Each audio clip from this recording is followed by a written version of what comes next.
Hello, everyone. Welcome to the Harry and David Savor the Season series. My name is Nick Evans. I'm your host, and I'm here with another great episode before Thanksgiving, talking all about easy entertaining for your family and friends. I'm joined by an awesome guest today. Welcome, say hello to Liv Carney from That Charcuterie Chick.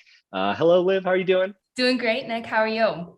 Doing great. So we, of course, are going to talk all about charcuterie today. You make some beautiful boards, and we're going to demo one today, or you're going to demo one. I'm just going to all at it.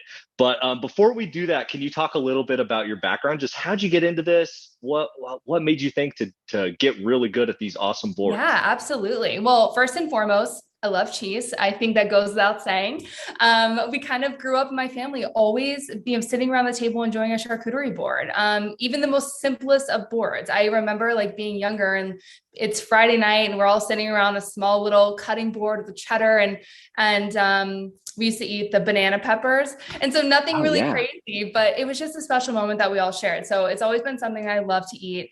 And most importantly, it kind of brings me to the core of why I do it. It's because I love finding ways to bring people around the table. And I think cheese boards and charcuterie boards and food boards in general are the perfect way to do that because it starts conversation and it brings people around good food.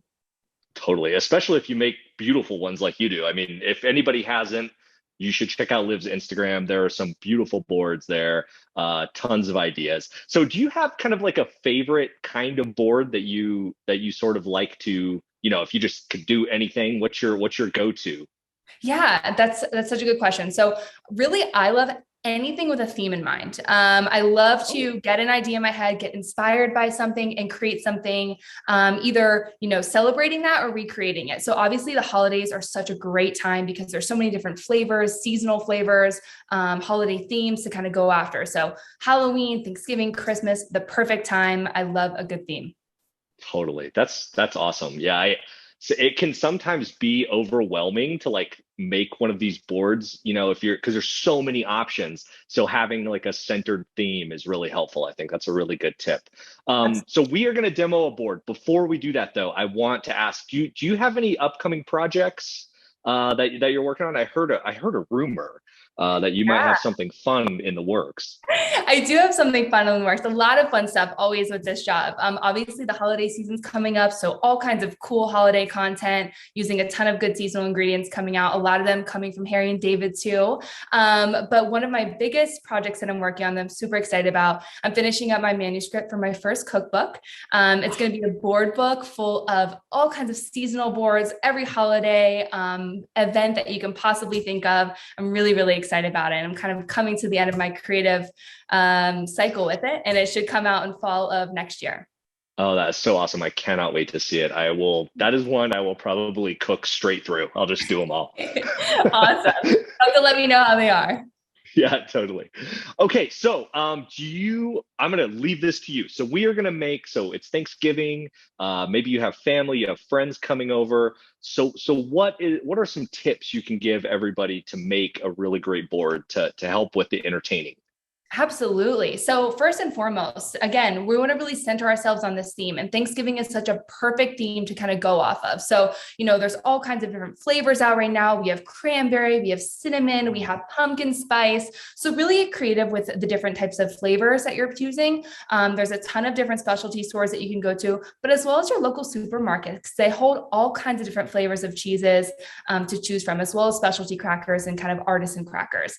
So, today we're going to be building a board used primarily from a beautiful gift basket I got from Harry and David. The one thing I love about Harry and David gift baskets is they kind of come with an all-encompassing basket of ingredients. So if you're looking and you're like, listen, I got a million other things to do for Thanksgiving. The last thing I need to do is figure out how to build a cheese board from scratch. Harry and David has a box for that. So I'm using their Chardonnay pairing box, and I'm going to actually take you over here to this board right here. Where I've Cool. already kind of pre-built a good set of different types of cheeses. And I'm going to be showing you guys some different techniques to how to kind of finish out that board as well. Oh, I love it. Um, Okay, great. yeah. Are you building one with me? I see you have some in front of you. Yes, I have some stuff here. I kind of already got started, I was like snacking, but I'm gonna do my best. So, I'm not a professional, but I'll hang in there. You don't need to be a professional. It's the best part about the cheese boards. It's all about creativity. It's all about inspiration and making it your own. And that's what I love so much about the cheese boards, because there's so much different variety that you can choose. And it's all about making it exactly what you and your family like to eat. Love it. All right, so taking you over here to this board. So we have all kinds of good stuff on here. Today, we are working with a couple of my favorites. So right here, we have a Harbison, which is a Jasper Hills cheese. It's honestly, I feel like the creme de la creme of cheese. It's won so many awards. It is incredible, and it's especially popular on the holidays because it's actually wrapped in spruce bark. So it's a little bit. Oh, wow. Yeah, very interesting woodsy kind of flavor. Also has a little bit of sweetness to it. So it's really good to have on the table around the holidays. It's really popular this time of year. Cool. The other piece I have is a gorgonzola cheese torta, which is really, really neat. It's a creamy gorgonzola. So if you love blue cheese and gorgonzola, this is for you. I love blue cheese. Me too. And it gets a lot of heat, but I'm telling you, it's so good. So I'm glad you're on the same page as me.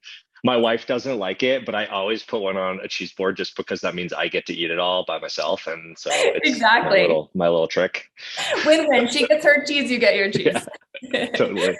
Exactly. And this one's really good because it's creamy, but it's also topped with toasted nuts and a little bit of cranberry. So it has that like toasty, nutty, and sweet flavor as well. So it's perfect. And great for Thanksgiving with the cranberry tie-in and absolutely. Nice. Yeah. And then the last one I have is a Toolville cheese. It's a cow's milk cheese. It also comes in that box with Harry and David. It's kind of like a cheddarish texture. And it has kind of like that tart, crumbly feel. So it's really, really good to have on there and great for pairing with fresh fruits. Great. That's wonderful.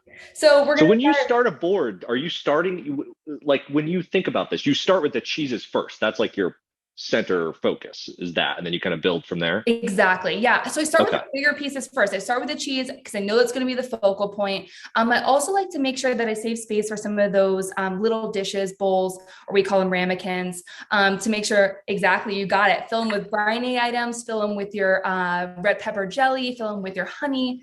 Exactly. Your mixed nuts, because just in case you have some allergies, especially around the holidays, you want to be careful with that. So make sure to save those pieces on the board. Those are my first go-to. And then I'll kind of follow through, and you guys can check, as I follow you, I take you through the board here. So I'll start with these cheeses, and then I'll go in with the ramekin and make sure we save that spot. The next thing I'll do is layer in some of the crackers. So here we have a 3-seed cracker, again, from that box from Harry and David, and then a rustic bakery cracker here. It's good to have a little bit of variety.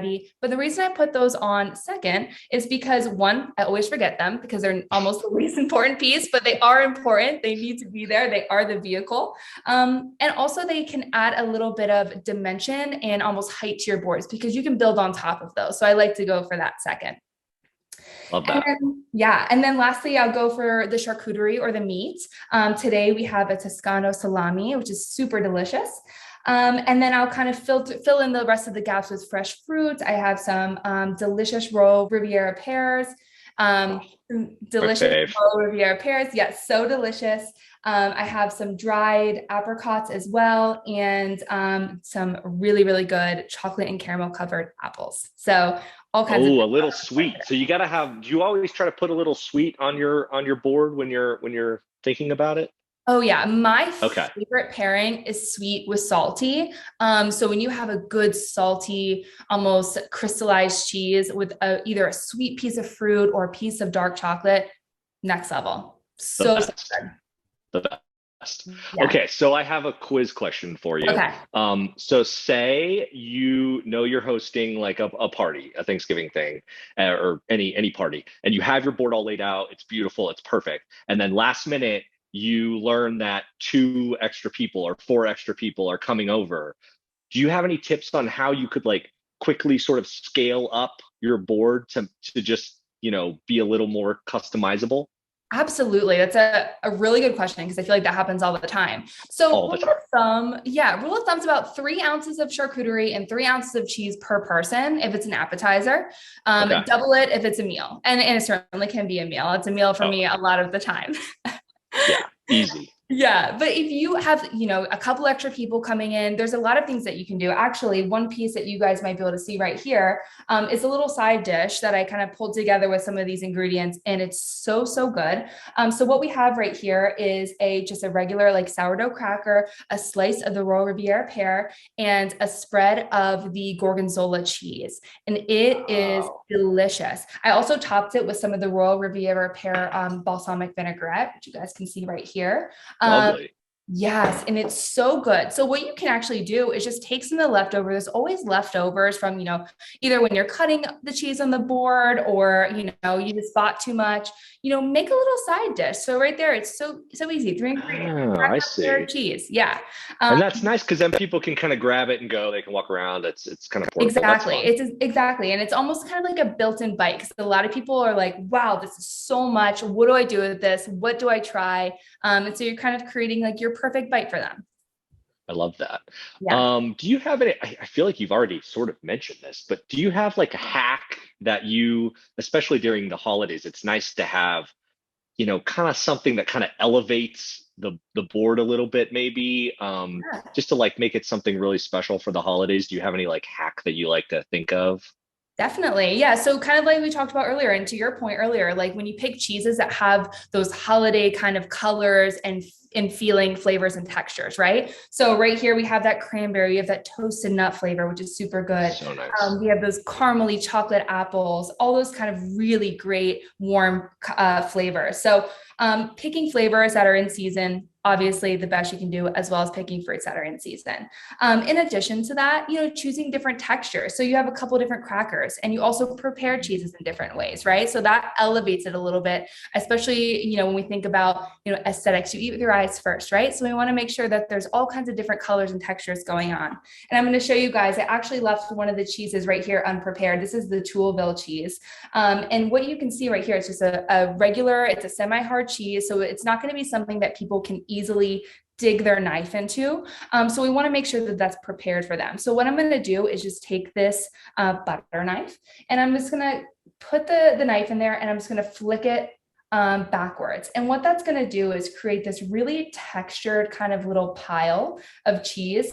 It's going to be easy for people to pick up. But when you also look at the board, it's a really beautiful textured display. And so I think that elevates it. I think being able to display your cheeses through different, styles of cuts really elevates it as well. That's an awesome tip. That is so great. Yeah, I'm definitely going to try that. I always have a hard time figuring out like the best way to slice or scoop the different cheeses, to make it to give it a little visual interest. So that's an awesome. I love that tip. That's really Exactly. cool. Yeah. And you know what? You can always add, different seasonal elements. So if you have like tiny little pumpkins or gourds that you can find at the grocery store, so cute. If you have any edible or like organic decorative flowers, throw those on there. That Oh, always makes nice. people happy. Yeah. So yeah, all that is all good. But one thing I did want to call out that's really easy to do, you don't need anything super special, is just making sure that you have a good, nice garnish. So today I have rosemary. I think it's perfect for the holidays because it kind of gives you that like Christmas tree feel, that spruce tree feel. And it's really important to garnish it because it almost feels a little bit naked without it. And I really feel like it elevates the board when you do that. So I left that off. So I'm just going to go ahead and just garnish our board a little bit, but I definitely think that helps to elevate the board. I love that. That's really fun. Okay, Liv. Well, this was a lot. This was super helpful. Thank you for taking the time to show us an amazing board, and I hope everybody out there makes one of these for the holidays. There's no better time than now to try it out and make a really beautiful board, and your guests are going to love it. I mean, right? I mean, at the end of the day, everybody loves a nice laid out cheese board, so people are going to love it. And you can find so many great items for your cheese board and Harry and David Gourmet. They have some amazing cheeses, some amazing charcuterie there. So definitely everybody should check that out. Thank you, Liv, again. Everybody, please check out our Instagram. Can't wait for that book to come out. So thanks for taking the time today, Liv. It was great talking to you. Thanks so much, Nick. Appreciate it. Have a great Yeah. holiday. All right, you too. And everybody, remember, we'll be back in a few weeks. It is almost Christmas time, and I think we might be talking about some cookies. I think it might be cookie season just around the corner. So be sure to stay tuned for the next episode. So thank you all for watching. See you next time. Bye.